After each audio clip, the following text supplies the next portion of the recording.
హ్రస్వాలు ఒక మాత్ర కాలంలో ఉచ్చరించే వాటిని హ్రస్వాలు అంటాం. అ, ఇ, ఉ, రు, ఎ, ఓ. దీర్ఘాలు రెండు మాత్ర కాలంలో ఉచ్చరించేటి ఆ, ఈ, ఊ. 6th క్లాస్ అభినందన ఫస్ట్ లెసన్. ఈ అభినందన లెసన్ గేయ ప్రక్రియకు చెందింది. స్వరభారతి గేయ సంకలనం నుండి తీసుకున్నారు. రచయిత శేషం లక్ష్మీనారాయణాచార్య.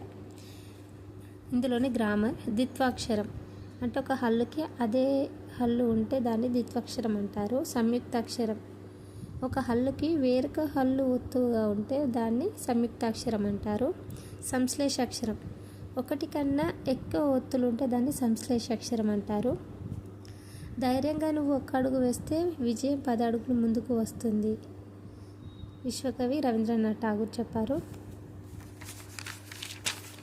హ్రస్వాలు ఒక మాత్ర కాలంలో ఉచ్చరించేవి అ, ఇ, ఉ, రు, ఎ, ఓ.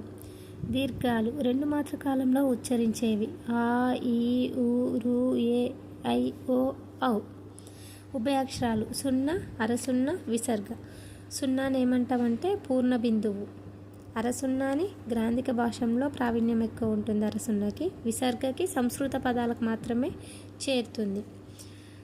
కచట తప, గజడ దబ. కచట తపని పరుషాలు, గజడ దబని సరళాలు అంటారు. ఈ రెండింటిని కలిపి అల్ప ప్రాణులు అంటారు. కచట తప పరుషాలు, గజడ దబ సరళాలు. జ్ఞ, జ్ఞ, న, న, మ వీటిని అనునాసికాలు అంటారు.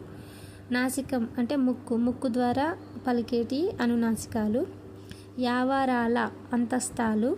ష, స, స, హ వీటిని ఊష్మాలు అంటారు. ఊది పలికే అక్షరాలు అన్నట్టు. ఖ, ఘ, చ, జ, ట, ద, ధ, ప, భ మహాప్రాణాలు, వర్గయుక్కులు అని అంటాం.